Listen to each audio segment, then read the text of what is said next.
السلام علیکم محترم ناظرین، آپ کے سامنے آج ماحول کا مطالعہ نمبر 1 جماعت پنجم کے سبق نقشہ ہمارا ساتھی اس کی ورک شیٹ سوالات و جوابات کی شکل میں پیش کی جاتی ہے۔ آج کے اس ویڈیو کا مقصد ہے نقشے کا مطالعہ کرنے آنا چاہیے بچوں کو اور زمینی شکلیں، اشارے، علامتیں وغیرہ سے واقف کرانا ہے۔ سوال نمبر 1، من بتی خاکہ کیا ہے؟ جواب: نقشے میں زمینی تشکیل دکھانے کا جدید ترین طریقہ من بتی خاکہ ہے۔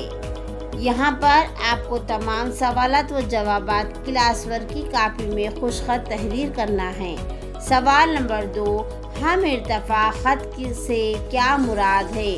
جواب: مساوی بلندی والے مقامات کو جوڑنے والے خط کو ہم ارتفاع خط کہتے ہیں۔ یہ تھا سوال نمبر 2۔ آئیے سوال نمبر 3 دیکھتے ہیں۔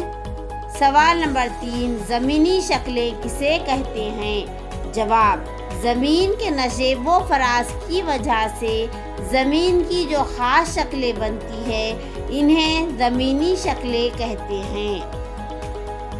اگر آپ ہمارے چینل کو فرسٹ ٹائم دیکھ رہے ہیں تو سبسکرائب کرنا نہ بھولیں۔ سوال نمبر 4، زمینی شکلیں کون کون سی ہے؟ جواب: پہاڑ، پہاڑی، وادی، سطح مرتفع، میدان، جزائر وغیرہ یہ تمام زمینی شکلیں ہیں۔ چلیے سوال نمبر 5 دیکھتے ہیں۔ وادی کسے کہتے ہیں؟ جواب: پہاڑ یا پہاڑی میں دور تک پھیلا ہوا گہرا حصہ وادی کہلاتا ہے۔ وادی کسے کہتے ہیں بچوں؟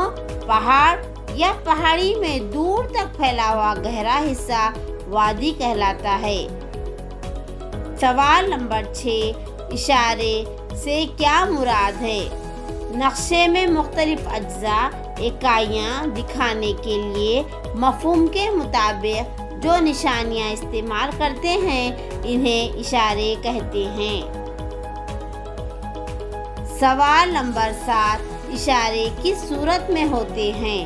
جواب: اشارے عام طور پر علم ہندسہ کی شکلوں کی صورت میں ہوتے ہیں۔ اس کے بعد سوال نمبر 8 دیکھتے ہیں بچوں۔ چلیے، علامتیں کسے کہتے ہیں؟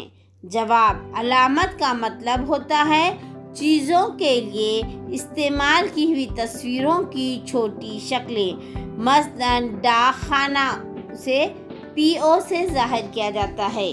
اس طریقے سے بہت سی علامتیں آپ کی درسی کتاب میں دی گئی ہیں۔ چلیے بچوں، سوال نمبر 9 ہے، اشاریہ سے کیا مراد ہے؟